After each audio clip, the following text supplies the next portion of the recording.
All right, welcome. Thank you guys for taking the time to check this out. My name is Dr. Nate Jeffries. I'm a physical therapist and a strength and conditioning coach, and we're going to dive into some baseball specific injury prevention type training. Or the term that I like to use is durability, and we'll discuss that moving forward. But durability is really all about how we can stay healthy and on the field and take our performance to the next level. So let's jump right into it. Like I said, I'm a physical therapist and a strength and conditioning coach. But most importantly, I am a proud Vaquero alum, a former football and baseball player from the class of 2008. Also spent a couple of years coaching with Coach Coda in both of those programs before I moved on and completed my doctorate degree at USC. So why am I doing this? I got into physical therapy because of my athletic career. And over the course of high school and college, I ended up having to have 8 different surgeries, ultimately culminating in a complete shoulder replacement at the age of 28, which is far, far too young for somebody to have to go through that. So very simply put, I'm here because I feel a passion to help this next generation of vaqueros, hopefully not have that same experience and not have those same difficulties that I did with injuries during their careers. And through the course of my own rehab and now early on in my professional career, I grew increasingly frustrated by the limited impact I could have with this high school athletic population that I'm so passionate about helping. So with that, I decided to start my own company, Intent Physio, with the intention of getting involved at the ground floor with these high school athletes, hopefully before they've experienced some kind of serious injury. And my goal is to help educate and empower them to take control of their own playing career by decreasing their injury risk and optimizing their performance. So what's the problem? Why do we even care about this? Maybe your son has already been injured. Maybe they have some kind of nagging injury that's been going on for a couple months or weeks. Maybe they've reached a part where they've plateaued in their strength or their physical performance. And regardless of where we're coming from on this, a concept that I can't stress enough is just the value of our time and how it truly is our most important resource. And no doubt that is a lesson we can apply to every aspect of our lives. But when it comes to a developing high school athlete and their career, any time lost to injury is going to be time that they can't be practicing and developing and getting better. And ultimately, if our goal is to play at the next level, any time lost to injury is time that we're not on the field performing and potentially getting recruited.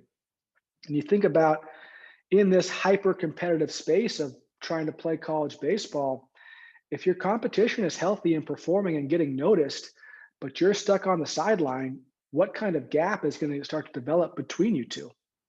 And so look, it's impossible to guarantee that we can prevent 100% of potential injuries. And anybody who says that to you is lying to you, because there are always going to be circumstances that are out of our control. But that's why I prefer the term durability over injury prevention, because durability means let's do everything we can to prepare our body for the demands it's going to face. That way we can minimize the risk, but also decrease the severity of any potential injury. And now we're taking a very proactive approach to our health and performance instead of waiting and reacting if and when an injury occurs. And so this lesson of time as our most valuable resource is one that I learned the hard way in my own playing career. The last place you want to be is in that reactive state to an injury, because now you're stuck playing catch up and in a rush to get back onto the field. And when you're in a rush like that, and I can attest from my experience, that's when you start cutting corners on the rehab and you're trying to get back on the field sooner and probably get back on the field before you even should. And so when that happens, movements start to change, compensations start to arise and develop. And before you know it, another injury comes up, or maybe it's just a re-aggravation of the same injury. And now you're back on the sideline, missing more time. And that's the kind of cycle that can really impact a playing career and end it maybe before it should. And so looking back at my experience, my career, it's really difficult knowing that things might have been different if I had trained smarter as I was progressing through high school and through college, if I had some of this knowledge and I had some of this education to go about my training with more purpose. And so let's get this next wave of vaqueros prepared so it's their ability that dictates their career and not their physical health. And so, how do we develop a proactive durability approach to our performance? The first step is really all about understanding the unique demands of baseball and really appreciating how much of a full body, three-dimensional activity it really is. And so, in order to meet those demands, different parts of our body are going to need to work seamlessly together. And some analogies I like to use breaks the body down into three different distinctions in order to meet those baseball specific demands. And so first, our lower half or our legs are going to be our generator or our engine. That's going to be what we use to produce the force that we need to throw or to hit. Our trunk or our core, that's going to be the funnel or the distributor. And that's going to be how we take that force that we generate with our lower half and then effectively funnel it and transfer it to our arms, which are going to be our delivery system, whether that's to one arm to throw the ball or to both hands to hit with the extension of the bat. So, big picture, the simplest way to view our body's durability is to look at it through a comparison of capacity and demand. And so capacity is going to be what our body is physically capable of, our body's strength, range of motion, different qualities like that, what our body can physically do. The demand on the flip side is going to be the forces that are placed on our body when we try to complete a movement task. Like in sport, it could be throwing a ball as hard as I can 60 feet away from me, or it could be swinging a bat as fast as I can trying to hit that ball coming at me. When our body's capacity, again, strength, range of motion, when our capacity is greater than the demands that the sport's placing on it, we're good. We're durable, we're safe, we can get through that activity, no problem, no injury risk there. On the flip side, if our capacity is diminished and now the demands of that sport outweigh what our capacity is, that's when an injury is going to occur. And so a simple analogy that we can look at to kind of view this equation in is going to be the gas tank in our cars. The amount of gas in our gas tank is going to be our capacity, while the distance or the mileage we're asking our car to drive, that's going to be the demand. So if we have enough gas in the tank or enough capacity, we're good. We can drive that distance, no problem. On the flip side, we have no gas in the tank and we ask our car to drive that mileage, car's going to shut down. It can't meet that demand. We get injured. So how we get our body durable and able to meet the demands of baseball is really about meeting three foundations. First, do we have enough joint range of motion? Second, can we effectively use our lower half or our legs to use the ground to both produce and absorb force? And then lastly, can we maintain a strong and stable pelvis, which classically referred to as the core? And so we're going to spend the most time on this first foundation because without question, the single most important thing we can do to decrease our injury risk and increase our durability is going to be to ensure that we have enough joint range of motion. So range of motion simply is how much we can move our joints in space. How much can I bend my knee? How much can I rotate my shoulder back and forth? How much can I turn my head side to side? How much range of motion we need is going to be dictated by the demands of the movement that we want to do. So any movement in life, whether it's just sitting here and talking or walking, all the way to running, throwing, swinging a bat, all of those are just different combinations of joint ranges of motion at different joints. So for example, if I want to squat, I need my hips, my knees, my ankles, all of those to bend and move a certain amount. Same thing with throwing. If I want to throw, I need my shoulder to rotate a particular amount. I need my hips to move and rotate a particular amount. You kind of get the idea. So obviously, as you can see in this picture, baseball has some incredibly unique and extreme range of motion demands depending upon the task. You can see how much Chris Sale's arm is rotated backwards here as he's loading up to deliver this pitch. So how does range of motion and more range of motion help us decrease our injury risk is really about distributing the load across our body. So the more range of motion that we have, the more the demand of that movement can be distributed or dispersed throughout our body. The more range of motion that we have, the more gas we have in the tank, if we go back to that capacity and demand situation. So when you're limited in a particular range of motion, let's say your shoulder is limited in rotation, you're still going to be able to try to accomplish your task of throwing or hitting. But if I try to throw and I don't have the rotation at my shoulder, my body is automatically going to try to find that motion somewhere else. So maybe my elbow has to do more, or my spine has to do more. So maybe after one throw, you're okay. Your body can handle that compensation. But as we know, baseball is a very, very high repetition sport. So you think about how many throws or swings or pitches you throw in a bullpen or at practice or in the cage. You multiply that compensation by that insane number of repetitions, and eventually that part doing the compensating is going to fail, and pop goes the weasel. So a relevant, pretty recent example of this happened in the playoffs for the MLB this year.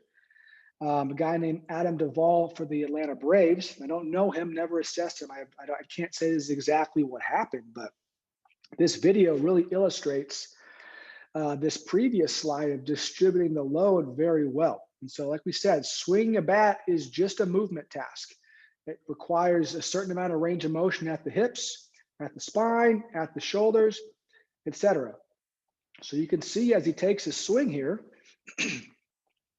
after he fouls it off, he kind of grabs that left side, he ultimately gets diagnosed with an oblique strain. Typically those things happen when certain parts of the spine are moving way more than they should. Why does that happen? Usually, and most likely, he's not moving very well somewhere else, so the spine has to do more. So now he's not distributing that load well, and so that oblique is what took the brunt of that. So you think about how many swings did he take before this at bat? You think about BP before the game, the previous round of the playoffs, all the regular season games leading up to it. Why did this oblique strain happen on this particular swing? And really, it's our body can only compensate for our range of motion limitations for so long. Eventually, it can't meet that demand anymore, and it's going to fail.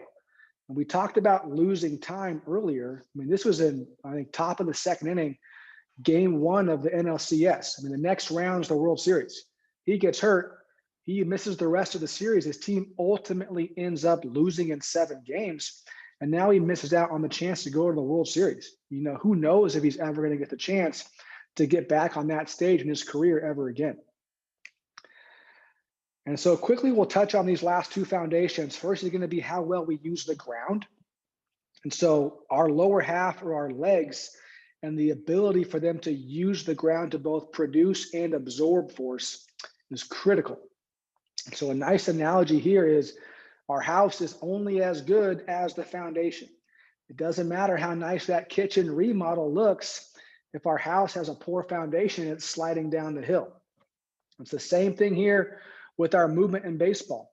We can have as much range of motion as we want, but if I don't have the ability to use my legs to generate that force and be my stable foundation, I'm going to be in trouble. And so a classic coaching line is we want to use our whole body to throw. That middle bullet point saying 20% decrease in leg force causes a 34% increase in shoulder rotation velocity. All that's saying is as I start to fatigue and I'm not able to use my lower half as well, that's going to require a significant increase in how much my shoulder, my arm, has to work to pick up the slack. So let's say I'm a pitcher, I throw 85, but now I'm starting to get fatigued and I can only use 80% of my leg strength, well, now my arms got to work almost 40% harder to meet that same 80, to throw that same 85-mile-an-hour fastball. On the flip side, with our follow through, you can see with the Grom's follow through here, all of that force that we just used to throw that pitch has to go somewhere. And so it's imperative that our legs remain stable and really serve as our brakes for our arm and our body to slow down safely. So lastly, we'll touch on rib cage and our pelvis. The classic term for this is, of course, the core. You remember back to our previous analogies, we talked about the trunk being that funnel or that distributor. So our trunk is really going to be the link in our body's chain that connects the arms and the legs, connects the upper and lower halves. So this connection is really going to heavily influence both the way we use that force to generate our power to throw and to swing, but also how well we can distribute that force when we're slowing down and following through. And without getting into too much specifics here, when most people talk about the core and I need to get a stronger core, a lot of times that's pretty misguided. And what we really need to focus on is improving the relationship between our rib cage and our pelvis and how those two work together. And so training some of those classic core muscles and getting them stronger is, that's no doubt part of the equation, but there's much more to it than that. And so simply put, we can create as much force as we want to with our lower half, but if we're not able to effectively use that force and transfer it to our upper half because we have poor pelvis and rib cage control, we're going to be in a bad spot.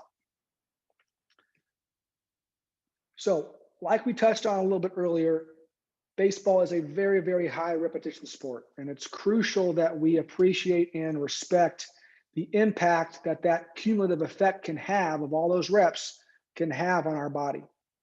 And so research has demonstrated that as our body fatigues over the course of the season, with all those reps, we start to see decreases in players' range of motion in their shoulders and in their hips. We start to see a decrease in the strength and the stability of their core and their pelvis. And we see decreases in their single leg strength. You think about those three durability foundations that we discussed, those three really link up with those decreases that we talked about right here. And so what's the answer? First, we need to build our capacity. We got to build our gas tank and fill that gas tank up. We've got to build our body's physical capacity to far outweigh the demands that baseball is going to put on it. Now, how do we do that? We address those durability foundations. Second, we need to respect and really appreciate that this is going to be an ongoing process. Just like you can't put gas in your car once and then drive forever, we need to appreciate that playing baseball has that cumulative effect on the body. So if we're serious about staying durable and staying on the field to perform at a high level, we need to commit to a consistent program to address the cumulative effects of the season. So moving forward, first, I'm excited I'm going to be able to consult with Coach Coda on the team's strength conditioning program that they go through. But as far as the specific work and to really address those durability foundations that we discussed today, there's going to be two separate offerings for the program. First is going to be the baseball durability program, and that's going to be a specific 8-week program designed for the ramp up for our targeted mid-March season start date, COVID pending, obviously. It's going to be structured into phases so we can specifically address those durability foundations that we discussed today. It's designed to complement but not replace the strength and conditioning work that you're going to do with Coach Coda. But there are going to be detailed video instructions for all of the exercises and minimal equipment needed to complete the program. Along those 8 weeks of the program, we're going to have weekly Zoom calls so the program participants can get any questions, any feedback addressed to make sure we are having as much success as we can, putting our body in the best position possible for the upcoming season. My ultimate goal for this program is obviously prepare the body for the season, but maybe even more importantly, I really hope that we can get some long-term kind of education and coaching so our players can feel confident in themselves and in this kind of training. So moving forward, they can really manage their bodies well as they continue their playing careers. And so that 8-week program with the Zoom calls is going to be just 109. And now the individual assessment and training is going to be the second offer. That is just going to be much more in depth. And this is going to be designed to allow us to go one-on-one and have a really in-depth evaluation specifically for your body. And that's what's going to allow us to really collapse time and make a much more significant impact in a shorter amount of time. And so you'll still have access and go through this durability program as it's laid out, but the individual assessment is going to allow us to take an in-depth look specifically at your body and some of the different factors that might be playing into your performance and your injury risk. That could be your injury history, your current movement coordination and patterns, some different neurological factors, things like that. And so from that assessment, then we'll create a custom program to specifically address the findings of your assessment. So you have some targeted training to really address the specific things that you need to work on. And then from there, we'll schedule out some follow-up sessions just so we can monitor and make some progressions. And that way we can make sure we are progressing the way you need to really maximize your progress, make sure you're staying healthy and have the most success you can, perform your best this season. Obviously, that's going to be much more time intensive, much more of a commitment. So we're going to limit that to the first 10 players who have interest in that. I'm going to be on the upcoming Zoom meeting with Coach Cota for the Irvine baseball family. So if you do have interest in that, I will be on that. I'd love to answer any questions about either one of the program offerings if anything comes up from there. So big takeaways from today. Durability. Let's take a proactive approach to prepare our body for the upcoming demands of the season rather than being reactive, waiting, and then trying to react once an injury inevitably occurs. How do we do that? Again, let's focus on building our capacity, building our gas tank so we far outweigh the demands that baseball is going to put on it. We have some time now before the season, so let's use that time so it's our ally and not our enemy. Let's use that time and be proactive, get our body as durable as possible for the upcoming season. Like I said, I will be on the upcoming Zoom meeting with Coach Cota. So I look forward to meeting and speaking with you guys, answering any questions then. But again, thank you so much for your time and your attention. If you made it this far, I really appreciate the opportunity to give back, share some information. So if you have any questions or feedback, again, I'll be at the Zoom meeting, so you can save it for that. If not, please feel free to reach out to me via email here below. And again, thank you. Take care. Let's go Vax.